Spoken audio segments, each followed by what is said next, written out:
एकनाथ शिंदे साहब अभी महाराष्ट्र के मुख्यमंत्री बने हैं, लेकिन उन्होंने कहा है अगर मेरे साथ वाला एक भी एमएलए हार जाएगा तो मैं खेती करने जाऊंगा। इस तरह का बयान उन्होंने महाराष्ट्र के विधानसभा के महोदय जी आपको खेती करने के लिए जाना ही है, क्योंकि आपके साथ जितने भी एमएलए आए हैं उसमें से सारे के सारे एमएलए हारने वाले हैं। इसलिए मैं उनको ये चेतावनी देता हूं कि अभी आप कुछ बैल जोड़ी लेना, ट्रैक्टर खरीदी करना, इसका काम आप शुरू करिए।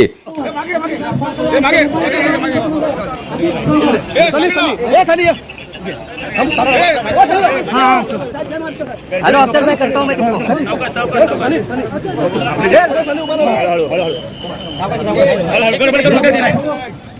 शिवा भाई इधर देखो, चला आता साइडला, चला आता साइडला।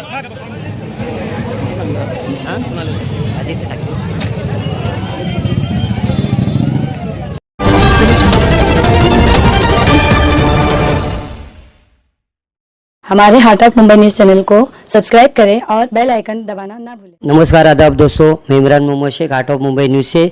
इस समय मैं मौजूद हूँ मुंबई के धारावी इलाके में। देखिए, हमारे सामने एक ऐसी शख्सियत मौजूद है जो शिवसेना के वरिष्ठ कार्यकर्ता कहे या फिर माजी आमदार धारावी विधानसभा से और माजी नगर सेवक भी रह चुके हैं धारावी विधानसभा से।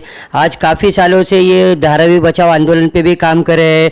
एक शिवसेना परिवार के एक बहुत पुराने चेहरे हैं ये। इनको आज कुछ ही दिन पहले माननीय उद्धव ठाकरे जी के माध्यम से इन्हें ऑब्जर्वेशन बनाया गया, ऑब्जर्वेशन का जो पद है इनको दिया गया है। ये एक दक्षिण मध्य मुंबई जिला जो है उसके माध्यम से आज काफ़ी दिनों से ये वर्क कर रहे हैं शिवसेना में। आइए जानते हैं इनसे कि जो ये इनको इतना बड़ा जो पद मिला है दक्षिण मध्य मुंबई का, उस पर क्या कहना चाहते हैं। सर, पहले तो चैनल में स्वागत है हमारे आपका।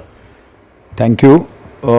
देखिए सर, मेरा आपसे पहला सवाल ये रहेगा कि जैसे कि आप काफ़ी सालों से धारावी विधानसभा में काम करें, आमदार भी रह चुके धारावी के, आप नगर सेवक भी थे, लेकिन जो इतना बड़ा जो पद मिला है आपको, इतनी बड़ी जो जिम्मेदारी दी गई है, पहले आप आमदार का एक पद था एक विधानसभा का, लेकिन आपको एक खासदार के उसमें जो आपको दिया जा रहा है पद और आपने ऑब्जर्वेशन का, तो आप कैसा काम करना चाहेंगे इस पर। देखो, शिवसेना पार्टी को बढ़ावा देना, शिवसेना की ताकत बढ़ाना, उसके साथ साथ इस क्षेत्र के सारे जनता के जो सवाल है जो अब तक छूटे नहीं हैं, उस सवालों के पीछे पड़ना, सरकार की और उस सवाल को ले जाना, मंत्री की और वहाँ वो सवाल को ले जाना और जनता को राहत दिलाना, ये हमारा बड़ा काम है। और ये काम मैंने पूरी लोकसभा क्षेत्र में शुरू कर दिया है। हर अलग अलग प्रकार के विभाग में शिवसेना पार्टी के कार्यालय है, शिवसेना पदाधिकारी है। ये जो बीच में टूट फूट हो गई है, उस टूट फूट का मुंबई शहर में कोई भी प्रकार का परिणाम नहीं है। सारे कार्यकर्ता, सारी जनता शिवसेना के साथ में है, सारे कार्यकर्ता शिवसेना के साथ में है। जो लोग शिवसेना पार्टी को इतना देने के बाद भी छोड़ के गए हैं, वो आने वाले इलेक्शन में सारे गिरने वाले हैं। और हमने सारे कार्यकर्ताओं को संपर्क करते हुए सभी लोगों को शिवसेना पार्टी के साथ में रहने का आह्वान किया है। और वो सारे लोग शिवसेना पार्टी को जुड़कर आज भी खड़े हैं और उस ताकत के लेके पूरे लोकसभा क्षेत्र के जो सवाल है, जो समस्याएं है, उस समस्या को हल करने का काम शिवसेना पार्टी कर रही है। उनके साथ हम लोग सारे लोग बड़े मजबूत भिड़न के साथ ये सारा काम हम लोगों ने शुरू किया है। आप लोग जानते हैं, केवल शिवसेना पार्टी 20% पॉलिटिक्स करती है और 80% समाजकारण करती है, जनता के सवाल को हल करने का काम करती है। और उसी विचारधारा को लेके हम आगे जाएंगे और जनता को ज़्यादा से ज़्यादा राहत देने का काम करेंगे और शिवसेना पार्टी को ज़्यादा से ज़्यादा मजबूत करने का काम हम इस क्षेत्र में करने वाले हैं। वैसे शिवसेना पार्टी पहले से ही मजबूत है।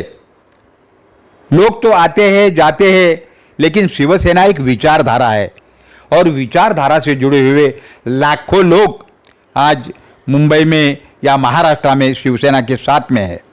जैसे कि हमने देखा है और आप भी देख रहे हैं कि जब से ये शिवसेना पार्टी में जो फूट पैदा हुई है उसके बाद से माननीय मुख्यमंत्री जी और इस क्षेत्र के जो खासदार है राहुल शिवाले जी, वो हर मंडल में जा रहे हैं, लोगों से विजिट कर रहे हैं। तो आप लोगों ने अभी तक कितने विजिट किया? कल आदित्य ठाकरे जी के धारावी विधानसभा क्षेत्र में उनकी भी विजिट थी। तो अभी तक आप लोगों ने कैसा काम किया और कितने विजिट वगैरह हो चुकी है? देख, बड़े धूमधाम के साथ शिवसेना पार्टी के नेता और युवा नेता सम्माननीय आदित्य जी ठाकरे, इन्होंने भी धारावी में कल गणपति दर्शन के लिए विजिट किया था। और आप देखते हैं उनके साथ में हजारों लोग कल उनके साथ में थे। हर मंडल में उनका पुष्पगुच्छ और श्रीफल देकर उनका स्वागत किया गया। हजारों लोग उनके साथ में थे और धारावी में एक प्रकार का उत्साह का माहौल उन्होंने पधारने के बाद हो गया है। और सारे कार्यकर्ता समाजकारण करने वाले कार्यकर्ता है। पॉलिटिक्स हम लोग बहुत कम करते हैं। और कल जो माहौल हो गया वो माहौल कार्यकर्ताओं का उत्साह बढ़ाने वाला था। आदित्य जी ठाकरे उन्होंने धारावी में दौरा करके हमारे सारे कार्यकर्ताओं की ताकत बढ़ाने का काम कल किया है। और बड़े मजबूत भिड़न के साथ भविष्य में हम सारे पदाधिकारी इकट्ठा मिलकर सरकार के खिलाफ में लड़ने वाले हैं। जनता को राहत देने का प्रयास करने वाले हैं। जनता के छोटे बड़े जो सवाल है उस सवालों को रोड के ऊपर उतर कर उस सवाल को हल करने का काम आने वाले कुछ दिन में हम करेंगे। इतना ही हम लोग दिल से जाते हैं, भक्ति से जाते हैं, श्रद्धा से जाते हैं।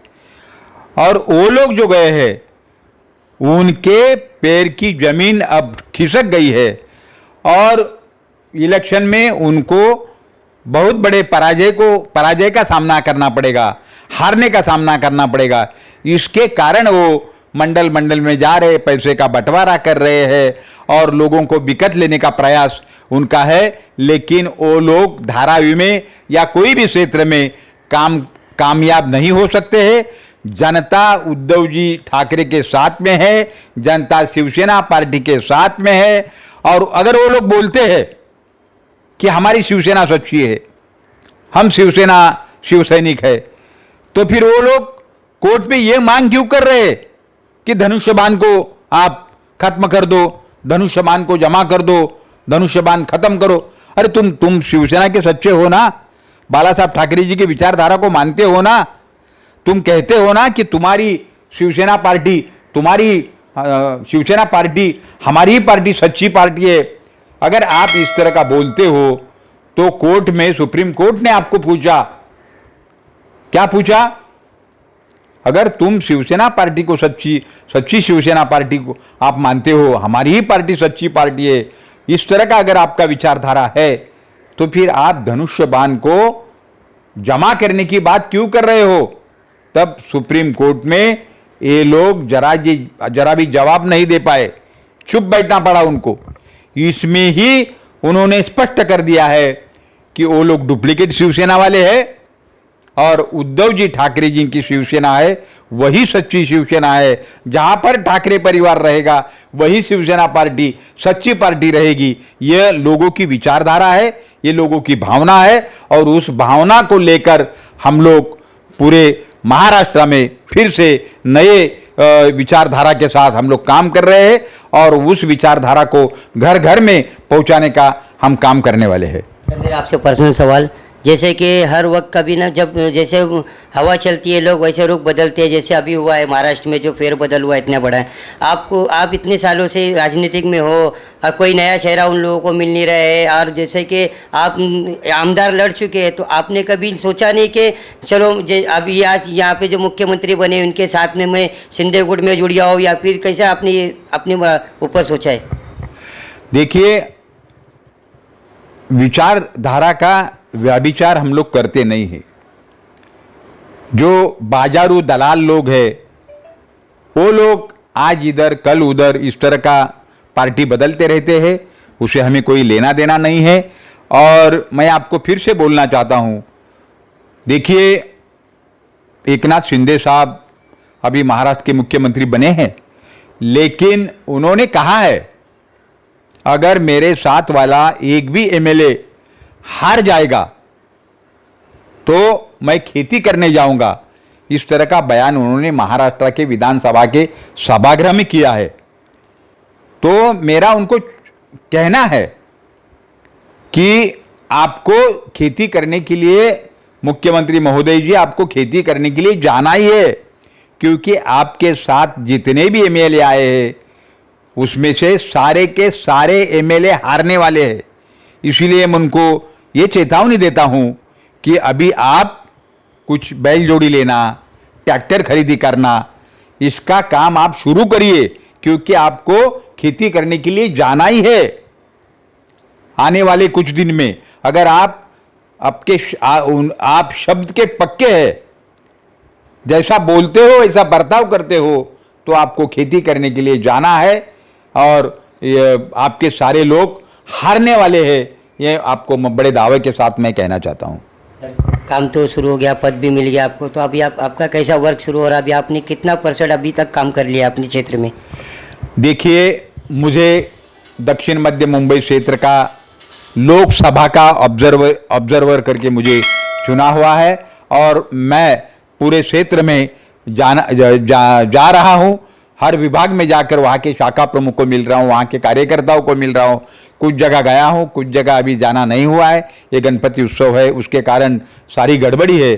फिर भी हम सारे क्षेत्र के हमारे सारे पदाधिकारियों को मिलेंगे, उनके साथ में चर्चा करेंगे और वो लोग मेरी राह देख रहे हैं, मैं कब उनके पास जा रहा हूँ। इस तरह की उनके मन में बहुत बड़ी आदर की भावना है और मैं उनके पास पूरे क्षेत्र में जितनी भी हमारी शाखाएँ 30-35 शाखाएँ, उस सारे शाखाओं को मैं मिलने वाला हूँ। सारे शाखाओं के पदाधिकारियों के साथ में चर्चा करने वाला हूँ और सबको साथ में लेकर उद्धव जी की विचारधारा को घर घर में पहुँचाने का काम हम लोग आने वाले कुछ दिन में पूरा करेंगे, ऐसा मुझे पूरा भरोसा और विश्वास है। सर, आज लास्ट 10वीं गणपति का आज विसर्जन है, तो हमारे चैनल के माध्यम से आप क्या मैसेज देना चाहते हैं आज के दिन से? आज के गणपति के उत्सव के शुभ अवसर पर और विसर्जन के शुभ अवसर पर आपकी और हमारी मुलाकात हो रही है। मैं सारे गणेश भक्तों को शिवसेना पार्टी की ओर से बधाई देता हूं। ये गणेश उत्सव का जो माहौल है, केवल गणेश उत्सव का माहौल नहीं, दिवाली रहेगी, ईद रहेगी, नवरात्र उत्सव रहेगा, रमजान रहेगा। सारे जमात के लोगों ने अपने अपने उत्सव को बड़े शांति के साथ, धमाल के साथ, धूम मचाकर सारे उत्सव मनाना जरूरी है और अपने देश की सारी जनता को एक संदेश देना जरूरी है। हम बहुभाषिक है, हम अन्य जाति के हैं, हम अन्य धर्म के हैं, लेकिन हम हिंदुस्तानी है और सारे हिंदुस्तानी हम लोग एक है। इस तरह की भावना सारे लोगों ने अपने मन में रखना चाहिए। यही संदेश मैं सारे हमारे मतदार क्षेत्र के लोगों को और सारे हमारे मुंबई के लोगों को देना चाहूँगा। ठीक है, ये बाबूराव माने जी है जो आज दक्षिण मध्य मुंबई जैसे ऑब्जर्वेशन का इनको जो पद दिया गया है, इनका वर्क शुरू हो चुका है। धारावी के माजी आमदार भी रह चुके हैं, ये पुराने चेहरे हैं शिवसेना के। इन्होंने सारी बातें बता दी है कि ये इन्होंने उद्धव ठाकरे जी ने जो इनको इतना बड़ा जो कार्यभार दिया है, ये आने वाले क्षेत्र में कैसे ये विधानसभा और लोकसभा क्षेत्र में काम करेंगे। इनका कहना है कि ज़्यादा से ज़्यादा ये लोगों से मिल चुके हैं और भी मंडलों में इनकी विजिट चल रही है और भी दूसरे जो समुदाय के लोग हैं उनसे भी मुलाकात हो रही है। शिवसेना जो है, ये इनका कहना है कि ये जो शिवसेना उद्धव ठाकरे जी की यही असली शिवसेना है और जो कुछ लोग जो बागियों के गए वो शिवसेना नकली है, इनका दावा है। इनका कहना है अभी ये इतने बड़े जो क्षेत्र में इनको जो पद मिला है, ये अपने क्षेत्र में काम कर रहे हैं। आने वाले तारीख में हम ये देखेंगे कि बाबूराव माने जी के नेतृत्व में धारावी विधानसभा में और ऐसे लोकसभा क्षेत्र में कितने आमदार इनके चुन के आएंगे, कितने खासदार चुन के आएंगे इनके, और कैसे इनके नगर सेवक चुन के आएंगे, इस पर हमारी नज़र बनेगी। जब तक के लिए धन्यवाद।